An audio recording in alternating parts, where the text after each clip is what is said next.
Buenos días, mi nombre es David Bueso. Fui invitado por parte de la Academia INACAP a hacer este webinar. El tópico es presentaciones tópicos en sistemas operativos. Si esto va a cubrir partes generales de conceptos de sistema operativo, se enfoca en el kernel de Linux.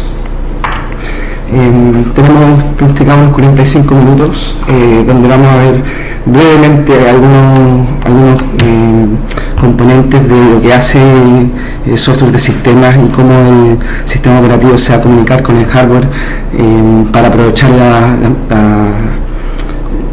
los mejores recursos de la mejor forma.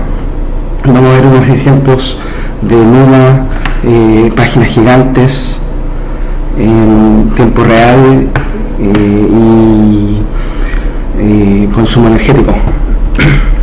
Como había dicho, si bien se trata de un tópico de sistemas operativos, no solo se especifica eso y también de propósito general, así como conceptos de software de sistemas que aplican no solo a Ring 0, que es donde corre el sistema operativo, sino que para gente que está haciendo sistemas de base de datos, sistemas transaccionales, compiladores, hipervisores, etc. En el principio de los 90, Linux básicamente jugaba a obtener las mismas características para los usuarios que sistemas operativos grandes, sea Unix por el lado de servidores o Windows por el lado de desktop. Pero hoy en día Linux no solo domina la industria, sino que hace posible el progreso científico y tecnológico. Esto significa que Linux corre en muchas partes, por ejemplo en satélites, en un refrigerador, en centros de supercomputación, haciendo física. Este fue para un experimento CERN donde se detectaba la partícula de Dios. Entonces, para todos estos casos, cuando uno hace un cambio en el código base, uno tiene que pensar en varios factores, porque no solo se va a usar como uno lo está tratando de usar, sino que hay que ponerse en todas las circunstancias. Uno siempre quiere que el kernel y por ende sus cambios sean estables, confiables, determinísticos a la hora, por ejemplo, de cazar bugs, eficientes. Por ejemplo, yo no saco nada en tener la mejor tecnología si mi algoritmo de swapeo de disco es muy lento. Queremos que sea equitativo la mayoría de las veces, en el sentido de que todos los procesos tengan una chance de ocupar la CPU y se ocupe de buena forma. Tiene que ser bastante compatible, así como configurable. Por lo mismo, el base de usuarios es muy grande, y también tiene que ser rápido. Entonces la optimización está en todo. En mi caso, por ejemplo, yo me dedico a la optimización del kernel, entonces, si bien este es un punto muy importante para mí, no me puedo olvidar de los puntos arriba. Un poco para terminar la introducción, si bien la tecnología de sistemas operativos no ha cambiado mucho en los últimos 50 años, algunos de estos libros de imágenes deberán recordarlos de las típicas clases de sistema operativo. Entonces no es que haya cambiado mucho eso, sino que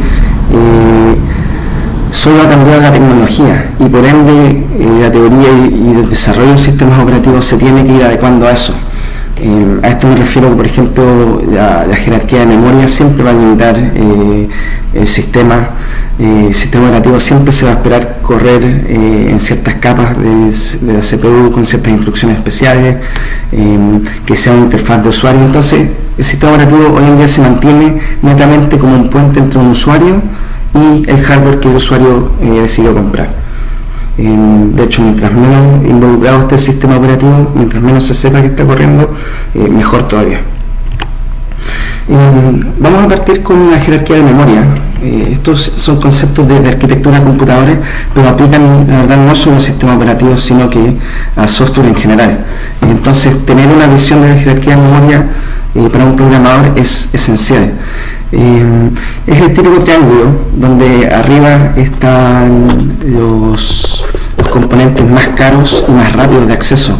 Por ejemplo, en la CPU, lo más cercano son los registros, después pasamos por las líneas de caché, después por memoria física, después por el disco sólido, finalmente memoria virtual. Entonces, mientras más uno va bajando en la pirámide, más costoso, pero más barato en cuanto a precio de hardware, pero más lento es. Importante aquí son, por ejemplo, ver unos números de comparación. Si bien los números no son muy interesantes por sí, sí son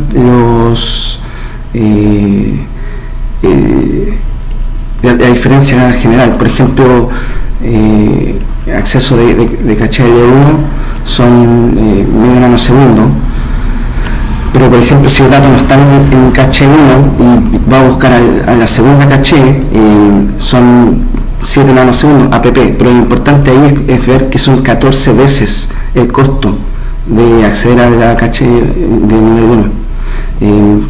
Y mientras más vamos, más se va viendo esto.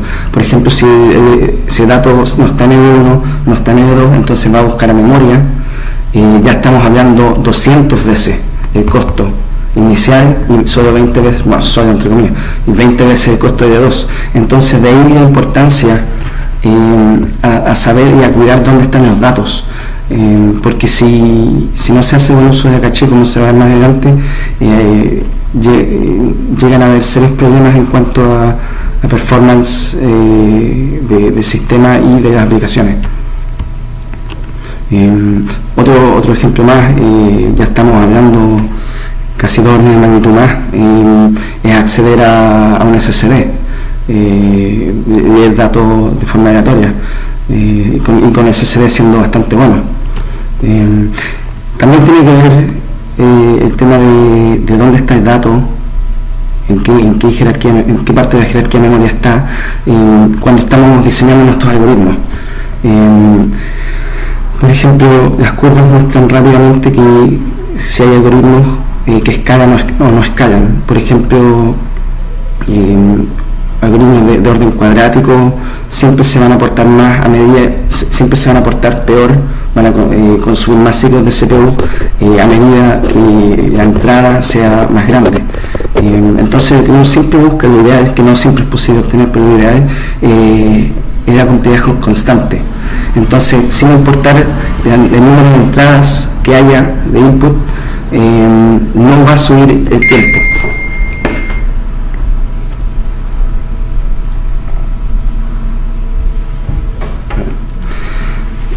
Por ejemplo, si estamos decidiendo un algoritmo basado en listas o versus árboles, por ejemplo, para recorrer siempre va a ser de orden n, una lista, porque hay que recorrer todos los elementos. Pero por ejemplo, si es un árbol, la iteración solo sería logarítmica, porque es solo una rama que tiene que bajar. Ese tipo de cosas hace mucha diferencia. En el kernel, por ejemplo, usamos árboles red-black, que es un tipo de árbol binario que siempre está ordenado,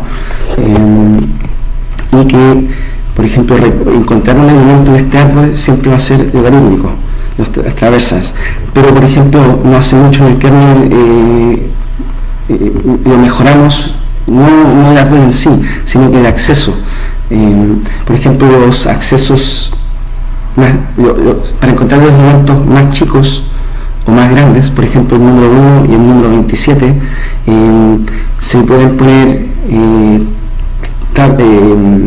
se pueden cachear el último acceso, y con ese caché poner una tabla hash adelante. Entonces básicamente, ¿qué estamos haciendo con eso? Estamos pasando de ON o logarítmico a complejidad constante. Otra cosa que hay que ver harto por el tema de sistemas operativos y por qué se están comportando de hoy en día como están, es el boom de la era multicore. Hasta el 2000 más o menos la frecuencia reloj se iba incrementando para que el procesador fuese más rápido, pasando de una orden de magnitud de megahertz a gigahertz. Pero esto va produciendo calor, va gastando energía, y entonces ya se empezó a llegar a un punto de que no se pueden ir solamente incrementando la frecuencia reloj. Otra cosa es que en este periodo entre el 80 y el 2000 empezó a salir lo que se llama la barrera de memoria, que es básicamente las latencias de acceso de memoria no iban mejorando a medida que la frecuencia reloj iba incrementando. Entonces se producía un lapsus grande entre lo que es memoria y lo que es CPU. Entonces, para arreglar por lo menos el tema del calor, el tema físico, y no seguir agregando más transistores, se empezaron a crear multicores. Y los multicores son distintos los tipos de setup. Son distintos tipos de setup, pero lo que hay que ver es que normalmente un core está empaquetado dentro de un socket o de un procesador. Entonces, en este ejemplo hay dos procesadores, el sistema total tiene 4 cores y cada procesador tiene 2 cores, y cada core tiene una línea 1 de caché que comparte con el otro core dentro del mismo socket, comparte la segunda línea de caché. El socket 1 o el procesador 1 lo mismo, y ambos comparten la memoria, la RAM.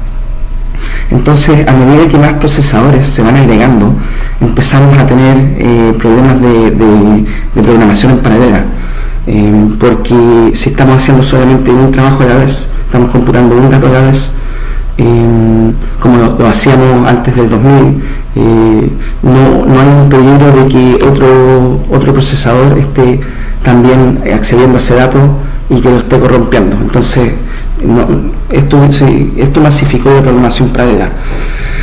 Y dentro de la programación paralela, una de las cosas más importantes es cuidado con el número de caché. Insisto, la caché, habíamos visto ya las latencias, los costos de acceso distintos, entonces no es raro tratar de optimizar esto lo mejor posible.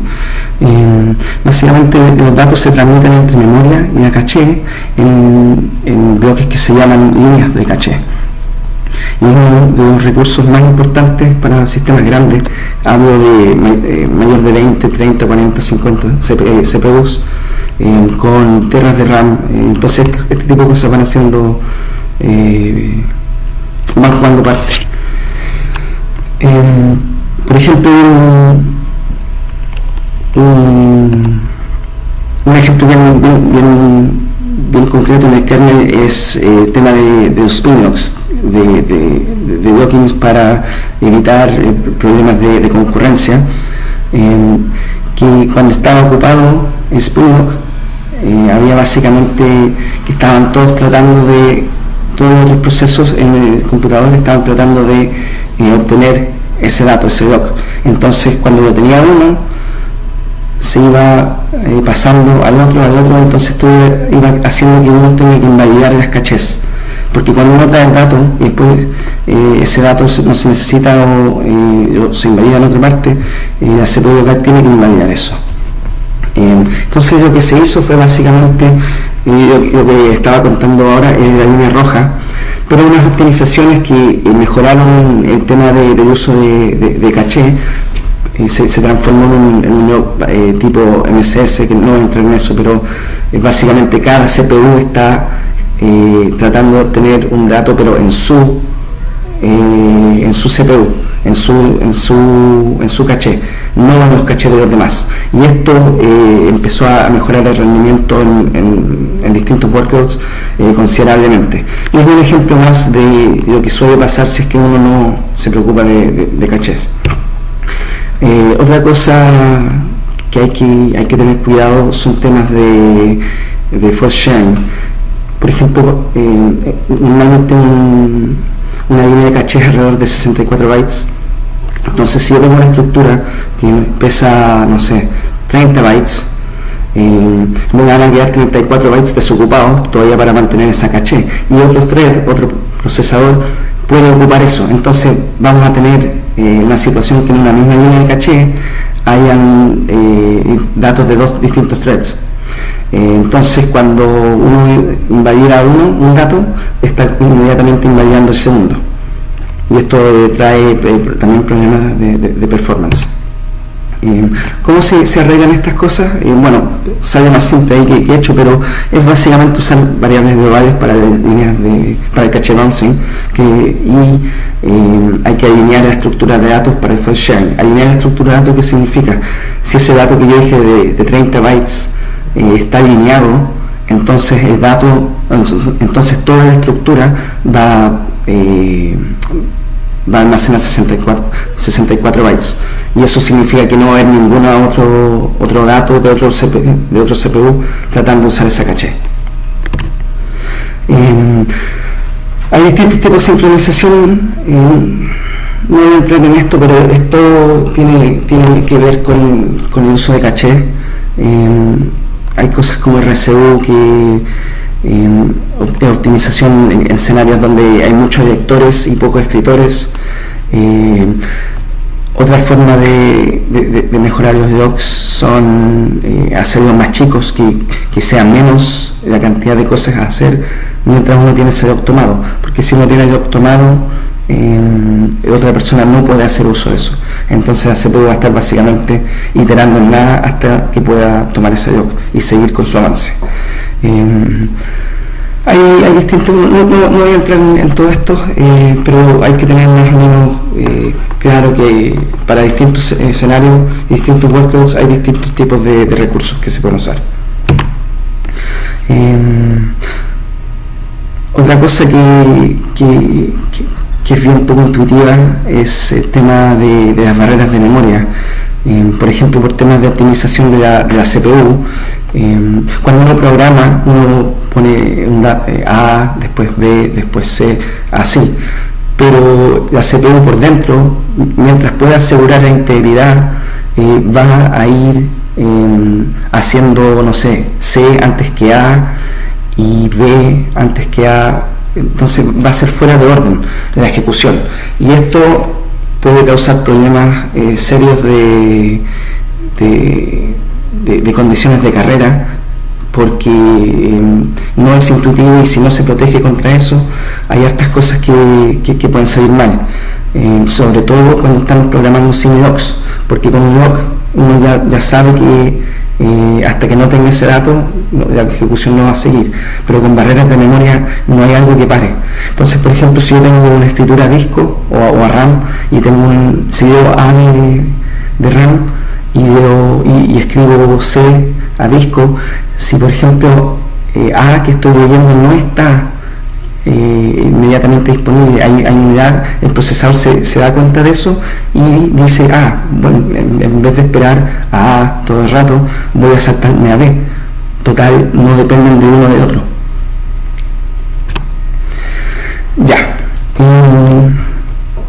Vamos a seguir con NUMA. Fuera después de las líneas de caché, quizás no es un tópico para programación en paralelo más famoso, más concurrido y más útil. En el tiempo antes de NUMA era básicamente en una línea compartida de bus, todas las CPUs se comunicaban a través de ese bus a la memoria.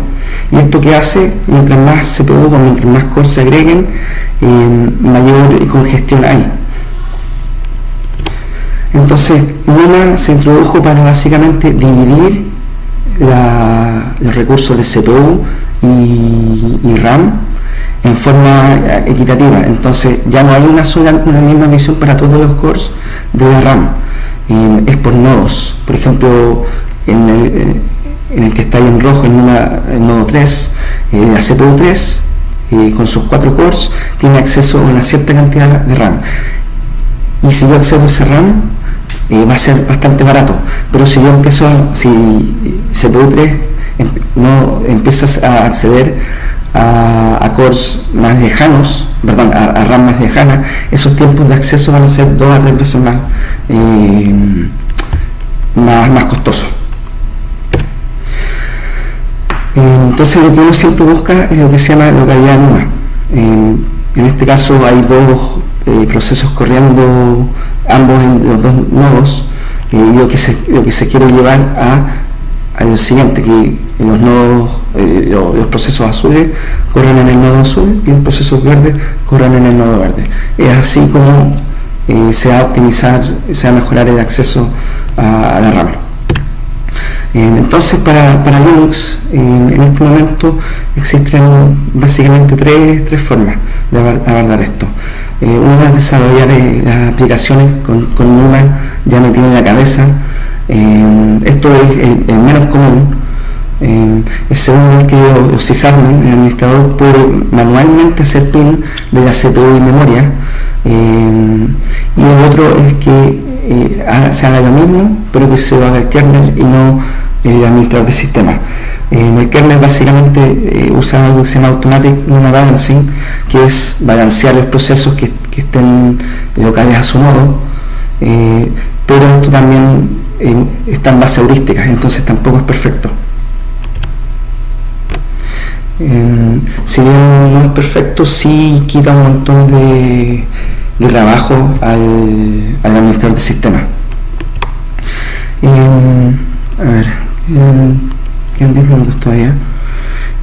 Vamos similar a NUMA, también enfocándose en RAM, existen los huge pages, las páginas gigantes básicamente. Las páginas normalmente son la unidad más pequeña, más granular de cómo se trabaja en memoria. Normalmente son de 4K, de 4 kilos, y la gracia es que si uno agranda estas páginas puede hacer mejor uso de lo que se llama la TDD. La TDD es básicamente una caché de hardware. A ver, voy a partir un poco antes, porque cuando uno accede a un dato en memoria, siempre uno está usando memoria virtual. Entonces ese número hexadecimal en memoria es un número hexadecimal en memoria que no es real, es solo para ese proceso que lo toma como real. Entonces el trabajo del sistema operativo y el hardware, pasar del virtual al físico, donde está ese dato físicamente, donde está en RAM. Entonces cuando no se tiene esa traducción inmediata, se hace lo que se llama un page table walk, que empieza a determinar distintos niveles hasta encontrar dónde está el dato físico. Lo que tiene esta optimización de Huge Pages es que si uno agranda la base en 4K, solo puede almacenar de 8 a 1000 entradas, entonces de 8 a 1000 direcciones. Pero con Huge Pages, dependiendo hay distintos tamaños, hay de 2 megas y de 1 mega. Por ejemplo en X86 son de 2 megas, y básicamente uno está mejorando TDD hit rate en 512 veces, porque eso es lo que se agranda esa página base para almacenar traducciones virtuales a físico. Entonces sobre todo en sistemas como base de datos, mejoran mucho su rendimiento con este tipo de cosas. Cualquier cosa que toque mucha memoria beneficia de mejor uso de la TDD y con páginas más grandes. El tamaño de la página va a depender sí de la arquitectura, pero ya 2 megas se ve que mejora bastante la cosa. Claro, básicamente al hacer la página más grande estamos mejorando el hit rate de la TDD, entonces ya no tiene que caminar tanto las páginas de memoria para encontrar el dato físico. En Linux hay dos tipos de formas para trabajar esto. Uno es HTTPFS, que es estático, es basado en sistemas de archivos, y que es más o menos complicado de configurar, aunque hay muchos artículos en internet que se ayudan a esto, pero hay que conocer un poquito mejor el sistema. La alternativa es que lo haga el kernel por uno, que lo hace automáticamente, pero también, como el tema de NUMA, sí está basado en heurísticas y no es perfecto. Entonces hay que balancear dificultad versus facilidad, y por ejemplo en el primero, en el HugeDFS, la cantidad es estática. Entonces, si yo me paso de la cantidad que configuré para HugePages, ya no puedo hacer uso de más. En el cambio, el caso del kernel, sí, el sistema operativo puede seguir usando. Ya, este es otra rama de sistemas operativos que es bastante interesante, en el caso de no lo que uno está acostumbrado a para lo que se usa en los computadores. Estuvimos en una reunión hace un par de años, y cuando estábamos escribiendo el tema de RT, y lo querían introducir al mainline, al kernel de Linux, y Linux dijo, si bien puedo comenzar a controlar un láser con Linux, pero están todos bastante locos en esta saga también, así que no hay un problema necesariamente. ¿Qué es RT? ¿A qué nos referimos? RT, Real Time, se trata de determinismo. Se trata que yo sé que, por ejemplo, una ejecución no se va a demorar más de X milisegundos. Son límites, pueden ser límites muy duros, que se acaba el mundo si es que se pasa, o pueden ser límites flexibles que ya, con tal que no se pase tanto, estamos bien. Por ejemplo, cuando son límites duros, no sé, si se manda un misil y el misil se demora demasiado en hacer lo que tiene que hacer computacionalmente, el misil básicamente no hace su pega. Entonces, en cosas como la guerra, real time es muy importante, y se quieren límites que no se pasen. En cambio, en cosas como sensores sísmicos, realmente no importa si es que nos pasamos un deadline o no, porque lo estamos haciendo tan seguido que no va a ser el fin del mundo si es que en una vez cada 10.000 veces se pasa un poco el límite. Entonces, este código está como un parche afuera del kernel de Linux, pero ya a partir del año pasado hemos logrado portar casi el 95% de todo ese código al mainline, y hoy en día se puede hacer uso de bastante de las cosas que voy a escribir ahora.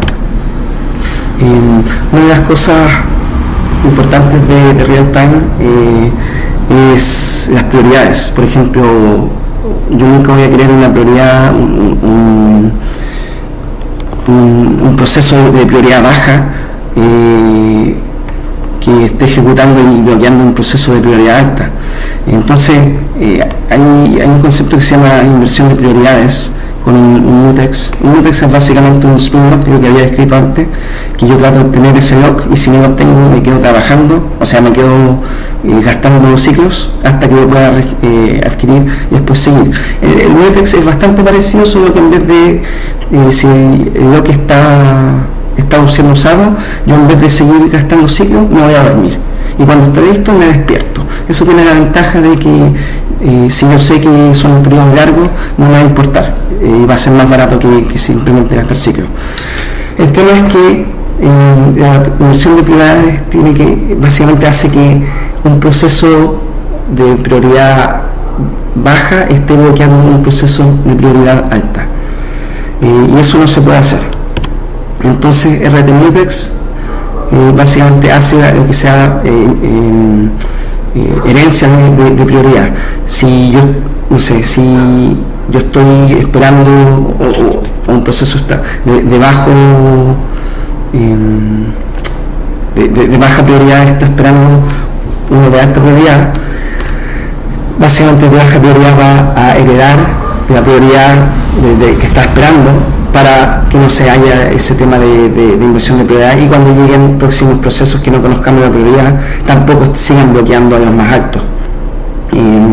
Este problema casi hizo fallar la misión de NASA de Pathfinder. Entonces son problemas que hay afuera hoy en día, y si se fallan, estamos hablando de que fallan millones y millones de hombres, horas y plata. Otra cosa es Optimistic Spinning. Yo había recién mencionado la diferencia entre el mutex y el spin lock, pero si hacemos un tipo de spin lock híbrido, en el sentido de que, perdón, de mutex híbrido, en el sentido de que si está ocupado el recurso, en vez de bloquearme, de dormir el proceso inmediatamente, yo con un par de heurísticas veo si el dueño de ese lock está ejecutándose, y si está ejecutándose, yo en buena fe voy a asumir que lo va a soltar pronto. Entonces, en vez de bloquear, voy a seguir usando ciclos, y eso de heurística, si después falla, ya se bloquea y sigue todo con su curso, pero hace que evitemos el overhead del cambio de contexto. El cambio de contexto es básicamente cuando se pasa a correr un proceso a otro. Otra cosa que existe en el mundo de real-time es deadline scheduling, que elimina las prioridades estáticas, como los que había mencionado para la inversión de prioridades, y cada proceso se define entre unos parámetros, un deadline, un límite para el cual debe estar completo ese trabajo, un periodo de ejecución, es cada cuánto, la frecuencia ese trabajo se hace, y el tiempo de ejecución, pero de los casos, que es el límite máximo de la cantidad de CPU que se va a requerir para ese trabajo. Entonces, deadline scheduling tiene distintos algoritmos, pero lo que quiero mostrar con esto es que es una nueva forma de pensar en cómo vemos el proceso, porque Unix fue diseñado para procesos estáticos, y con este nuevo, y al cambiar el scheduler, cambian muchas cosas, y se tienen que definir tres nuevos puntos para lo que antes ya era uno, pero esto al final del día es superior, y por eso se está haciendo así. Voy a terminar con performance counters.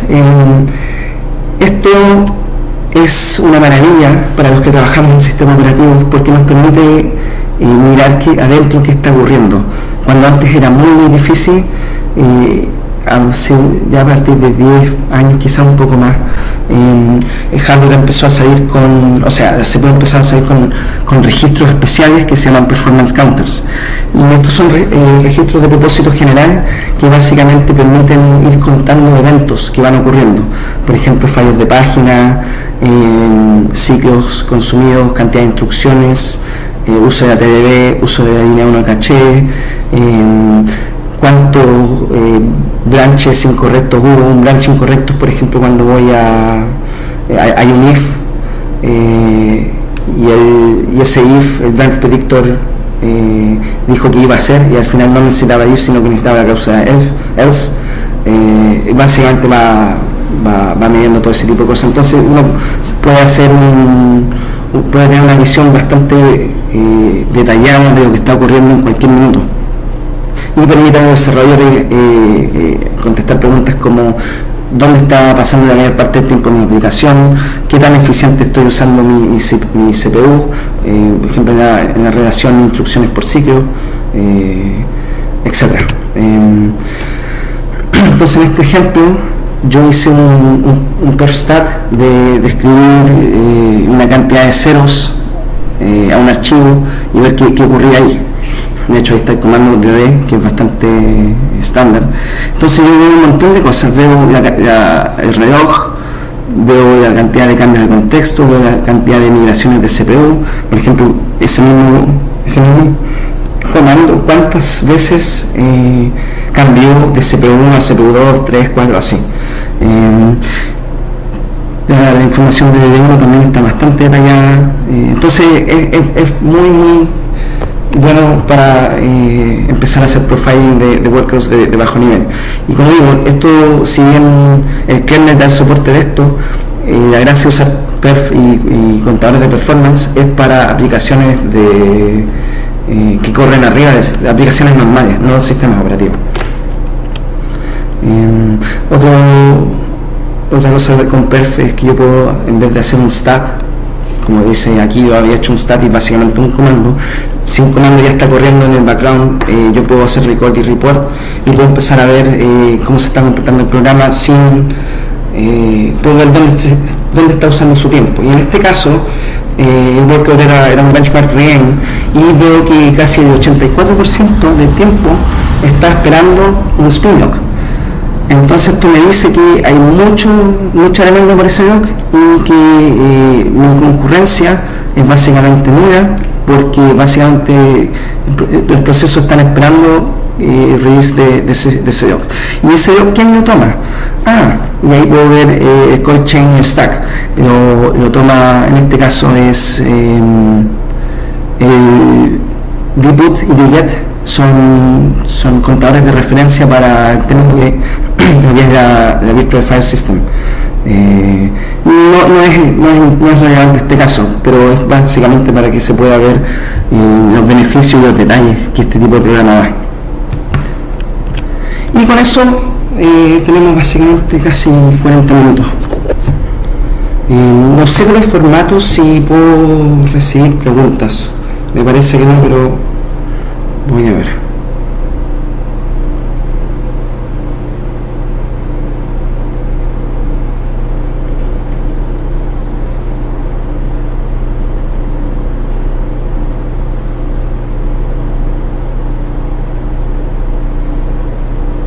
Ya, me están mandando las preguntas por interno. Una pregunta es: con el tema de los procesadores, los AMD funcionan de forma similar a los x86. Sí, ambos son x86 en cuanto a la arquitectura, pero la microarquitectura es un poco distinta. Al final son lo mismo. Hay algunos bugs que han salido, por ejemplo, de especulación de hardware, de Spectrum, Knockdown y ahora el 1TF. Por ejemplo, este último el 1TF, la forma de especular entre Intel y AMD era distinta, al punto de que AMD no era susceptible del bug que lo era Intel. Entonces, si bien son 99% de los casos iguales, sí hay pequeñas grandes diferencias. Pero a la hora de desarrollar aplicaciones para x86, si corren Intel o corren AMD, eso da igual. Otra pregunta es: desde el punto de vista de metodologías, ¿cómo se organizan los kernel developers en relación a las diferentes arquitecturas? Por ejemplo, ¿cómo deciden quién trabaja en 64 y quién es en ARM? No hay una línea de por sí. Si a mí me contratan en ARM, yo básicamente terminaría trabajando en ARM. Si tuviera la medida, yo diría que los que trabajan en x86 es porque cuando chicos en su casa tenían acceso a un x86 y aprendieron a Assembler o aprendieron la arquitectura ahí. Si uno trabaja es básicamente el interés que uno tenga. Pero a mí me toca hacer cambios a través de varias arquitecturas, y muchas veces tengo que ir coordinándome con los mantenedores para mostrarle: quiero hacer este cambio, te parece bien, te parece mal. Entonces hay como un consenso. No hay nadie que realmente la lleve en una parte de que tenga la decisión final.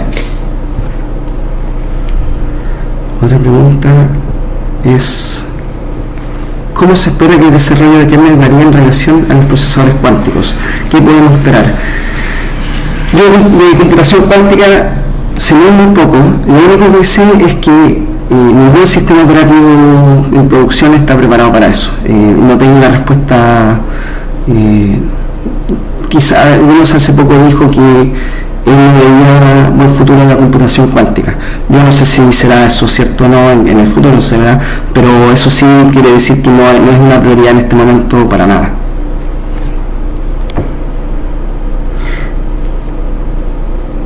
Ya, podría explicar en detalle cómo funciona el ataque teórico, descarga de privilegios en these conditions.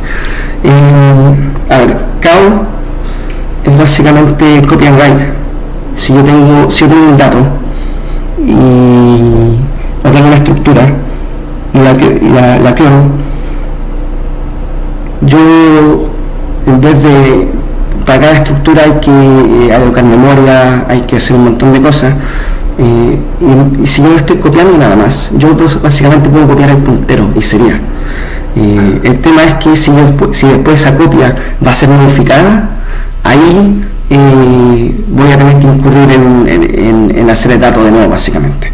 Entonces el cabo es una optimización para por cada copia no empezar a hacer todo de nuevo, sino que básicamente hacer un error del puntero, y si realmente se necesita ocupar ese puntero, ahí se empieza a hacer de cero.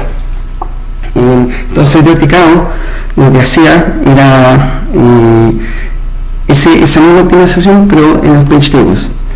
Entonces había una corrupción, creo que era un buffer overflow, un kernel stack overflow, algo así, no me recuerdo el detalle 100%, pero hacía que mientras estaba la copia y antes que se escribiera uno podía hacer otra copia, y esa es oscura, que no salía después cuando se escribía, y eso fue mitigado básicamente mejorando las page tables. Sí, el Dirty Cow junto con los bugs de especulación de hardware han dado harto que hablar.